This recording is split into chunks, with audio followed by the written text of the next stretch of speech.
मैं doctor Manish Mishra, assistant professor SR institute of management technology. मेरा topic है पॉलीमर्स। मैं स्टार्ट कर रहा हूँ आज पॉलीमर्स से, जिसमें मैं इंट्रोडक्शन शुरू करूँगा पॉलीमर केमिस्ट्री से। चलिए स्टार्ट करते हैं। Polymers, what are polymers? If you talk about what are polymers, polymers basically Greek word है जिसमें पॉली का मीन्स होता है मैनी और मर का मतलब होता है monomer unit, that is part. ठीक है, बहुत सारे छोटे छोटे पार्ट जुड़ के पॉलीमर बनाते हैं और जब वो जुड़ जाते हैं तो एक जाइंट स्ट्रक्चर या एक कॉम्प्लेक्स मॉलिक्यूल फॉर्म हो जाता है जिसे हम पॉलीमर कहते हैं। आजकल बहुत वाइडली यूज़ कर रहे हैं, चूँकि इंजीनियरिंग का ये बहुत अच्छा टूल है, बहुत अच्छा मटेरियल है। आज हम हर जगह पे पॉलीमर का इस्तेमाल कर रहे हैं। ऐसी कोई जगह नहीं है या ऐसा कोई अप्लायंस नहीं है जिसमें पॉलीमर का इस्तेमाल ना हो रहा हो। इवन जो हमने पहन रखे कपड़े, इनमें भी पॉलीमर का इस्तेमाल हुआ है। और जो हम इवन खाते भी हैं भोजन, तो भोजन में कार्बोहाइड्रेट्स, प्रोटीन्स, ये सारे भी पॉलीमर ही हैं, क्योंकि ये छोटे छोटे स्मॉल यूनिट से मिलके बने हैं। तो आइए जानते हैं कि क्या होता है पॉलीमर और कैसे बनता है पॉलीमर।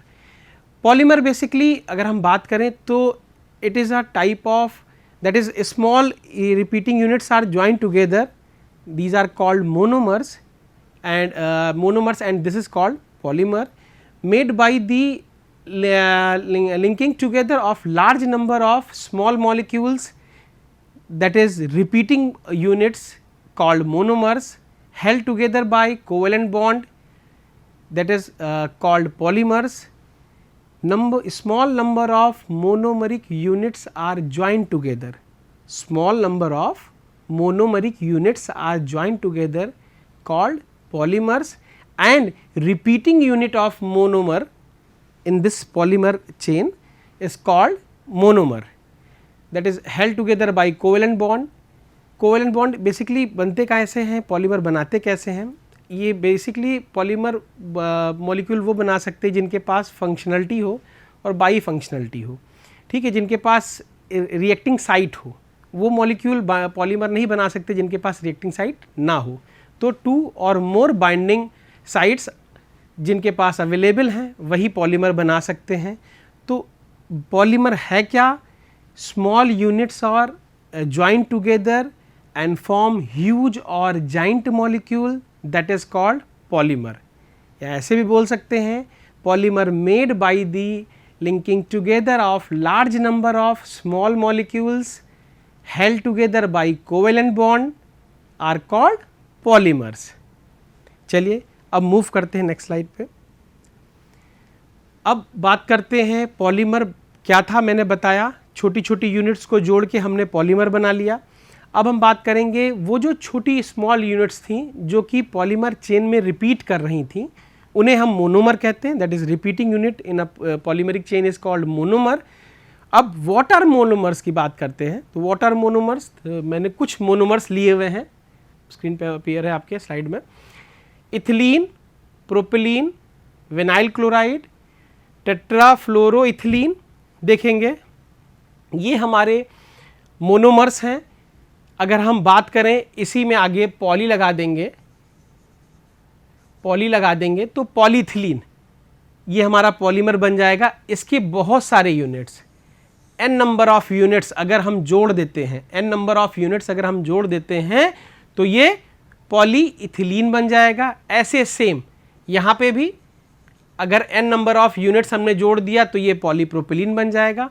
तो पॉली मीन्स मैनी, अभी मैंने बताया था पॉली मीन्स मैनी, और मर मतलब जो मोनोमरिक पार्ट है आपका। तो ये जो पार्ट जुड़ा दैट इज कॉल्ड मोनोमर। तो इसी के रिपीटिशन से, इसी के लगातार रिपीट होने से हम पॉलीमर की चेन को बनाते हैं। विनाइल क्लोराइड, पीवीसी आपने सुना होगा, ये पीवीसी का मोनोमर है। ऐसे ही टेफ्लॉन सुना होगा आपने, तो ये टेफ्लॉन का मोनोमर है टेट्राफ्लोरोइथिलीन। अब इसके बारे में थोड़ा सा बताऊं मैं आपको। देखिएगा, इथिलीन और टेट्राफ्लोरोइथिलीन में सिमिलरिटी स्ट्रक्चर में लगभग एक जैसा है, बस यहाँ पे हाइड्रोजन की जगह पे फ्लोरीन एटम लगे हुए हैं। यहाँ पे 4 हाइड्रोजन थे इथिलीन में, तो इन 4 हाइड्रोजन को रिप्लेस करके 4 फ्लोरीन एटम लगा देंगे तो आपका जो मॉलिक्यूल हो जाएगा दैट इज कॉल्ड टेट्राफ्लोरोइथिलीन। और ये किसका मोनोमर है, ये टेफ्लॉन, यानी हम अगर यहीं पे पॉली जोड़ दें तो ये हो गया पॉली टेट्राफ्लोरोइथिलीन, ये टेफ्लॉन। आजकल नॉन स्टिक बर्तन खूब यूज होते हैं, अभी मैं डिस्कस करता हूँ इसकी एप्लीकेशन। कुछ और मोनोमर्स मैंने ये लिखे हुए हैं इसमें, जैसे adipic acid, phthalic acid, hexa 1,6 diamine, इसके अलावा ये इथेन 1,2 डाइऑल, ग्लाइकॉल भी बोलते हैं इसको। तो ये जो हमारे कुछ मोनोमर्स हैं इनका इस्तेमाल करेंगे। अब यहाँ पे फंक्शनिंग साइट देख लीजिएगा, जहाँ से हमारा अगला नेक्स्ट जो होगा मॉलिक्यूल जुड़ेगा, ये बॉन्ड ब्रेक होता है और यहीं से हमारा जो n नंबर ऑफ मॉलिक्यूल्स हमने लगाए हैं वो ज्वाइन करते चले जाते हैं। अब यहाँ पे देखिएगा, यहाँ 2 ग्रुप्स अलग अलग हैं, यहाँ जैसे ग्रुप्स लगे हुए हैं, अब ये ग्रुप्स में यहाँ से जुड़ेंगे, तो अभी मैं आगे डिस्कस करता हूँ इसको। इसके अलावा कुछ हमारे नेचुरल पॉलीमर्स होते हैं जो नेचर हमको देता है। तो नेचुरल पॉलीमर्स क्या हैं, जैसे कि अल्फ़ा ग्लूकोज, बीटा ग्लूकोज और अमीनो एसिड्स। अमीनो एसिड्स के मिलने से हम बनाएंगे प्रोटीन। हमारी बॉडी को बहुत इसेंशियल है प्रोटीन, हमारी बॉडी के लिए बहुत रिक्वायर्ड एलिमेंट है। सारे ऑर्गन्स प्रोटीन के बने होते हैं। तो ये हमारा बेसिकली क्या है, ये नेचुरल पॉलीमर है हमारा, ये बेसिकली उसकी मोनोमरिक यूनिट है। अगर हम बात करें रबर की, तो रबर भी हमारा पॉलीमर है, उसकी जो मोनोमर यूनिट है वो होती है आइसोपेरीन। स्ट्रक्चर ये बना हुआ आइसोपेरीन का, एक बार देख लेंगे, बहुत इंपॉर्टेंट है। इसी के रिपीट होने से हम नेचुरल रबर बनाएंगे। और रबर आप जानते हैं, रबर का इस्तेमाल हर जगह हो रहा है, ट्रांसपोर्टेशन में तो खासकर टायर्स आपके रबर के बने होते हैं। अब हम नेक्स्ट स्लाइड पे चलते हैं, देखते हैं। मोनोमर हमने बता दिया, उससे पहले पॉलीमर हमने बता दिया। अब हम डिस्कस करते हैं पॉलीमराइजेशन। पॉलीमर के बनने की प्रक्रिया, पॉलीमर हम बनाते कैसे हैं और कितने टाइप के पॉलीमराइजेशन होते हैं, हम आगे डिस्कस करते हैं। तो पॉलीमर क्या है, मैंने बताया small number of repeating units are joined together form huge और giant molecule, that is known as polymer. Monomer क्या है, repeating unit of a particular, अगर हम बात करें चेन में, तो जो रिपीट कर रहा है मॉलिक्यूल बार बार, वो हमारा मोनोमर होगा। Repeating unit of a monomer या पार्ट इज कॉल्ड मोनोमर। तो पॉलीमराइजेशन की अगर जिक्र करें तो पॉलीमराइजेशन क्या होता है, हमने मोनोमर ले लिया, हमने n मॉलिक्यूल्स ले लिए मोनोमर, ठीक है, n मॉलिक्यूल्स हमारे पास हैं इथिलीन के। अब हम इसको पॉलीमराइज कराएंगे। कंडीशन है हाई प्रेशर कैटलिस्ट और ट्रेस ऑफ ऑक्सीजन के प्रेजेंस में। कैटलिस्ट अदर पॉलीमर में चेंज होते चले जाएंगे। तो होगा क्या, यहाँ पे ये बॉन्ड ब्रेक होगा, जो इन का डबल बॉन्ड ये है, ब्रेक होगा इन्हीं दोनों साइड्स पे। फर्दर जो n हमारे मॉलिक्यूल्स थे ये जुड़ते चले जाएंगे और क्या बनाएंगे, पॉलीइथिलीन बनाएंगे। ठीक, अभी आप देखिएगा यहाँ मैंने लिखा है MW28 और ये लिखा है MW 28,000 लिखा है मैंने, ठीक है। मॉलिक्यूलर वेट कितना है, ये 28,000 लिखा हुआ है, ठीक है, 28,000। तो ये हमारा जो सिंगल यूनिट का, सिंगल मोनोमर का हमारा मॉलिक्यूलर वेट था 28 है। और अगर हम बात करें इस पूरे जो हमको डिजायर्ड था, जो हमको चाहिए था कि हमको 28,000 मॉलिक्यूलर वेट का क्या चाहिए, हमको पॉलीमरिक चेन चाहिए थी, तो ये हमारा डिजायर्ड लेंथ की या डिजायर्ड मॉलिक्यूलर वेट की पॉलीमर की चेन है। तो ये 28,000 मॉलिक्यूलर वेट का है। तो ये हमारा अब जुड़ गया। देखिए यहाँ पे जो डबल बॉन्ड था यहाँ से ब्रेक हुआ और n एटम्स यहीं से जुड़ने शुरू हो गए, बोथ साइड, आगे पीछे दोनों तरफ जुड़ने शुरू हो गए। देखिए यही दिखाया मैंने, ये जो जुड़ रहे हैं ये n नंबर ऑफ हमारे जो मॉलिक्यूल्स थे वो जुड़ते चले गए। ये हमारा हुआ पॉलीमराइजेशन। अगर हम बात करें, ये तो हमारा हुआ इथीन से मैंने पॉलीइथिलीन बना लिया, इथीन से मैंने पॉलीइथिलीन बना लिया, ठीक। अगर हम डिस्कस करें फर्दर कि ब्यूटाडाइन, मेथ, एथ, प्रोप, ब्यूट, 4 कार्बन है, ठीक है, ब्यूट, और डाई मतलब दो इन लगे हुए हैं, तो डाई इन, तो मेथ एथ प्रोपब्यूट, या इसको ऐसे भी बोल सकते हैं 1,3-ब्यूटाडाइन। अगर हम नंबर चाहे लिखना तो 1,3-ब्यूटाडाइन भी हम लिख सकते हैं इसको। इसका मॉलिक्यूलर वेट 54 है। ठीक, अगर हमने इसके n मॉलिक्यूल्स को ले लिया, n मॉलिक्यूल्स को पॉलीमराइज कराया in the presence of Ziegler Natta catalyst, ठीक है, या जिगलर-नाटा जो कैटलिस्ट यहाँ यूज करते हैं, पॉलीमराइज किया, तो यहाँ देखिएगा ये बॉन्ड्स ब्रेक हुए। ठीक, और फर्दर आपका n यूनिट्स जुड़ना, जो n यूनिट्स हैं ये हमारी जुड़नी शुरू हो गई। ठीक है, बोथ साइड हमारी यूनिट्स जुड़ गई और ये हमारा क्या बन गया, पॉलीब्यूटाडाइईन बन गया। क्या बन गया, पॉलीब्यूटाडाइईन बन गया। किससे बनाया, बेसिकली ये हमारा मोनोमर है ब्यूटाडाइन। अगर हम बात करें पॉलीब्यूटाडाइन की, तो ये पॉलीब्यूटाडाइन का जो मोनोमर होगा वो होगा ब्यूटाडाइन। ब्यूटाडाइन के रिपीट करने से मॉलिक्यूल के अंदर दैट इज कॉल्ड पॉलीमर, तो ये बन जाएगा पॉलीब्यूटाडाइन बन जाएगा और इसका मॉलिक्यूलर वेट आपको लिखा हुआ है ये। ठीक, तो कहने का मतलब ये है कि भाई स्मॉल यूनिट्स लगातार रिपीट करेंगी किसी भी पॉलीमरिक चेन में। जैसे हम बात करें हमारे घर की, घर में क्या है, जब हमारा घर बनता है तो एक सिंपल ब्रिक से बनता है, उस ब्रिक को लगातार हम उसमें जोड़ते चले जाते हैं। अगर आपके घर में कोई ऐसी वॉल है जिसमें प्लास्टर नहीं हुआ है तो उसको देखिए, तो वो बेसिकली आपको एक पॉलीमर जैसी दिखेगी। आप समझिए ब्रिक की बिल्कुल लाइनिंग जा रही है, सेकेंड लाइन जा रही है, थर्ड लाइन जा रही है, तो आप उसको इमेजिन कीजिए कि जो ब्रिक लगी हुई है वो एक सिंगल ब्रिक जो है दैट इज कॉल्ड मोनोमर, और वो लगातार रिपीट हो रही है, तो उसने क्या बना लिया, एक ह्यूज मॉलिक्यूल बना लिया दैट इज कॉल्ड पॉलीमर। ये हुआ पॉलीमराइजेशन। अब हम डिस्कस करेंगे डिग्री ऑफ पॉलीमराइजेशन। तो number of repeating units in a polymeric chain, जो लगातार रिपीट हो रही है किसी भी पॉलीमरिक चेन में जो रिपीटिंग यूनिट है, is called degree of polymerisation. Small N से डिनोट करते हैं। जैसे ये पॉलीथिलीन का लिखा हुआ है फॉर्मूला, इसमें एन डिनोट कर रहा है डिग्री ऑफ पॉलीमराइजेशन को।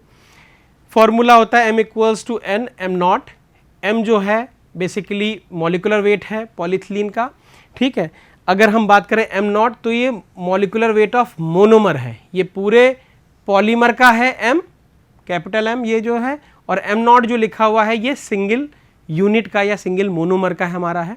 ठीक, अगर हमें डिग्री ऑफ पॉलीमराइजेशन को तेज करना है या स्ट्रेंथ को बढ़ाना है तो सीधी बात है हमको नंबर ऑफ यूनिट्स को बढ़ा देना है, नंबर ऑफ मोनोमर्स को बढ़ा देना है। कैसे हम बढ़ाएंगे, strength of a polymer can be increased by increasing its DP. DP that is degree of polymerisation.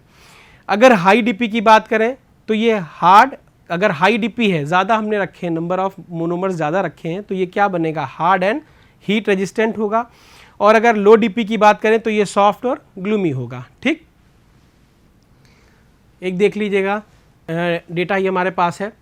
अगर हमारे पास मॉलिकुलर वेट पॉलीथिलीन का भी मैंने आपको जस्ट बताया था पहली स्लाइड में कि कितना है, 28,000 है हमारे पास, और molecular weight of repeating unit जो हमारा मोनोमर था उसका 28 है। तो हम डीपी कैसे निकालेंगे, डीपी निकालने के लिए हम क्या करेंगे, n इक्वल्स टू, n क्या था, डीपी था हमारा, n equals to m upon m naught. तो ये 28,000 बटे 28, ठीक है, 28,000 अपॉन 28, ये कैसा निकला 1000। इसका मतलब इस डेटा के हिसाब से इस पॉलीमरिक चेन का जो डीपी है वो कितनी हो गई, 1000 यूनिट हो गई। ठीक है, n कितना निकला, 1000 निकला। ये डिग्री ऑफ पॉलीमराइजेशन हुआ। एक बार देख लेंगे डिग्री ऑफ पॉलीमराइजेशन, डेटा है, ऐसे न्यूमेरिकल्स आते हैं, सिंपल न्यूमेरिकल्स। अब हम बात करते हैं classification of a polymer. Classification की बात करते हैं तो क्लासीफाई हम कर सकते हैं, कई बेसिस पे हम उसको क्लासीफाई कर सकते हैं। ठीक है, तो पहला बेसिस है based on origin of source, कहाँ से वो मिल रहा है हमको, जहाँ से हमको मिलता है उसको हम ओरिजिन, जहाँ से वो मिल रहा है हमको, जिस स्रोत से मिल रहा है पॉलीमर, तो यहाँ पे हम इसको क्लासीफाई करेंगे natural polymer, semi synthetic polymer और सिंथेटिक पॉलीमर। फिर बेस्ड ऑन स्ट्रक्चर, स्ट्रक्चर की बात करें तो लीनियर पॉलीमर, स्ट्रक्चर कैसा है उस पॉलीमर का, लीनियर है तो लीनियर पॉलीमर। अगर वहीं पे ब्रांच आ गई है तो ब्रांच्ड पॉलीमर, और अगर क्रॉस लिंक्ड है तो क्रॉस लिंक्ड पॉलीमर, ये उसके स्ट्रक्चर के बेसिस पे। If you talk about on the basis of there molecular forces, तो यहाँ पे बेसिकली 4 टाइप के होते हैं कि मॉलिक्यूलर फोर्स कैसे हैं, हल्के हैं, बहुत रिजिड हैं, ठीक है, फ्लेक्सिबल हैं, तो उसके बेसिस पे इलास्टोमर्स, अब इलास्टोमर एक वर्ड आ रहा है, इलास्टोमर, तो ये वर्ड कहीं से आ रहा है, इलास्टिक आपने सुना होगा, तो ऐसा मोनोमर जिसके अंदर इलास्टिक प्रॉपर्टी हो, फोर्स करें तो खिंच जाए और जब वापस उस फोर्स को छोड़ें तो अपनी ओरिजिनल पोजीशन पे वो आ जाए, इलास्टोमर। अभी बताऊंगा, मर आप जानती हो, दैट इज पार्ट या मोनोमरिक यूनिट। फाइबर, आप सबको पता है, फाइबर हमने जो पहन रखा है, जो कपड़े पहनते हैं, जो धागे हैं, वो सब फाइबर हैं, इनमें भी अलग टाइप का एक फोर्स होता है, ठीक। इसके बाद थर्मोप्लास्टिक और थर्मोसेटिंग पॉलीमर। थर्मोप्लास्टिक वर्ड बता रहा है, थर्मोप्लास्टिक, हीट के पड़ते ही वो क्या हो जाएगा, प्लास्टिक हो जाएगा, थर्मोप्लास्टिक, और हीट के बढ़ते वो सेट हो जाएगा, थर्मोसेटिंग। वर्ड साफ बता रहा है, थर्मोप्लास्टिक, हीट के पड़ते ही वो सॉफ्ट हो जाएगा, इसको हम मोल्ड कर पाएंगे, दोबारा रीशेप, किसी और इस्तेमाल ले सकते हैं, मतलब रीयूज़ कर सकते हैं। लेकिन थर्मोसेटिंग के साथ ऐसा नहीं है, एक बार हमने इसको हीट किया तो ये एक बार या हमने मोल्ड कर लिया जिस भी शेप में, उसको दोबारा हम मोल्ड नहीं कर पाएंगे, ये आपका थर्मोसेटिंग पॉलीमर। अगला है based on the mode of polymerisation. तो यहाँ पे दो हैं हमारे, अभी मैंने पॉलीमराइजेशन डिस्कस किया था कि पॉलीमराइजेशन क्या होता है, ठीक, और एक प्रोसेस है जिसमें हम पॉलीमर को बनाते हैं, ठीक। ये दो टाइप का होता है, पॉलीमराइजेशन प्रोसेस और कंडेंसेशन पॉलीमराइजेशन और एडिशन पॉलीमराइजेशन। एडिशन पॉलीमराइजेशन क्या होता है पहले वो डिस्कस करते हैं। एडिशन पॉलीमराइजेशन वर्ड बता रहा है कि हम इसको डायरेक्टली ऐड करते चले जाएंगे, एडिशन पॉलीमराइजेशन। अगर हम कंडेंसेशन की बात करते हैं तो कंडेंसेशन में हिंदी में कहेंगे संघनन, संघनित होने पे कोई स्मॉल अमाउंट में बाई प्रोडक्ट निकलेगा, तो ये कंडेंसेशन पॉलीमराइजेशन है। ये तो उसके क्लासिफिकेशन की बात हुई, हमने उसको 4 भागों में तोड़ा, on the basis of their origin, on the basis of their structure, on the basis of molecular forces, या on the basis of their polymerisation या मोड ऑफ पॉलीमराइजेशन क्या है इसका, ठीक है, जैसे एडिशन और कंडेंसेशन पॉलीमराइजेशन, ठीक है। एक बार फिर देख लीजिए जल्दी से, नेचुरल पॉलीमर क्या है, जो नेचर से मिलेंगे, सेमी सिंथेटिक पॉलीमर जो कि नेचुरल और सिंथेटिक दोनों को ब्लेंड करने से या दोनों के यूज से हम सेमी सिंथेटिक पॉलीमर बनाएंगे। Based on structure, linear structure, अगर हम बात करेंगे ब्रांच है या क्रॉस लिंक्ड है।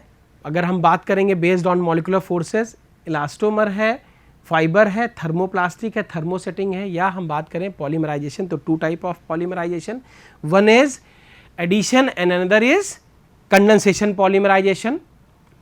अब बात करते हैं क्लासिफिकेशन को, हम 1 बाई 1 डिस्प्लेन अभी मैंने किया भी आपको।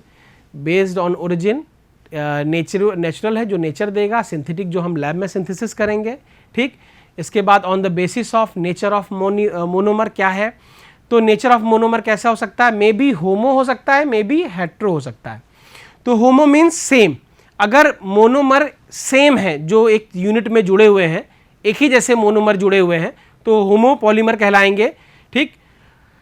इसमें स्ट्रक्चर कैसे बन सकता है, लीनियर भी हो सकता है, ब्रांच भी हो सकता है और क्रॉस भी हो सकता है, ठीक है, जहां पे monomer of the same type.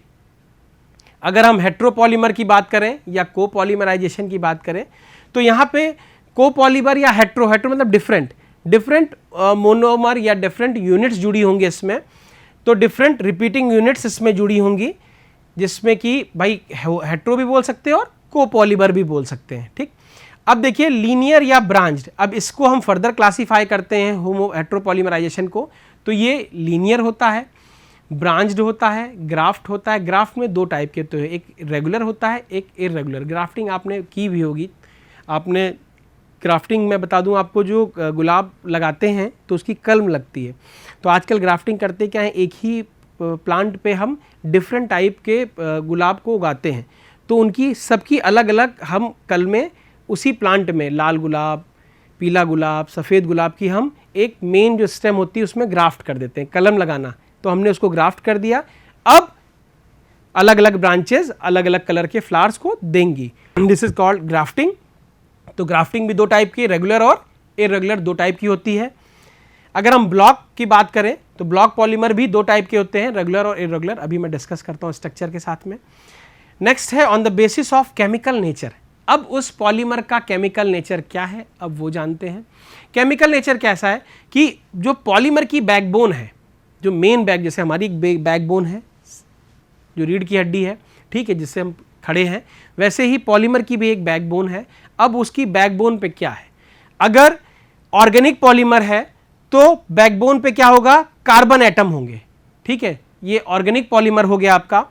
अगर इनऑर्गेनिक की बात करें तो कार्बन वहां नहीं होगा, that is called inorganic polymer. तो ये on the basis of their chemical nature इसको हम डिफाइन कर सकते हैं, inorganic, no carbon atom in the backbone chain, that is called silicone rubber. ये आपके क्या है कि सिलिकॉन रबर, सॉरी, एक साथ है, तो इसको हम बोल सकते हैं इनऑर्गेनिक पॉलीमर। अब डिस्कस करते हैं आगे क्लासिफिकेशन के बाद नॉमेनक्लेचर। नॉमेनक्लेचर भाई हम नाम कैसे देंगे पर्टिकुलर पॉलीमर का, तो अगर हम बात करें, homopolymer can be linear, branched और क्रॉस लिंक्ड पॉलीमर। होमोपॉलीमर कैसे भी स्ट्रक्चर मैंने बताया था आपको, होमोपॉलीमर कैसे होते हैं, लीनियर हो सकते हैं, ब्रांच हो सकते हैं या क्रॉस हो सकते हैं पॉलीमर। स्ट्रक्चर देखिए, ये हमारा स्ट्रक्चर कैसा गया है, लीनियर गया है। अब यही इस लीनियर स्ट्रक्चर में अगर हमने ब्रांच निकाल दी तो ये ब्रांच स्ट्रक्चर हो गया, और अगर यही ब्रांचें दूसरे किसी अदर से जुड़ गई तो ये हमारा हो जाएगा क्रॉस।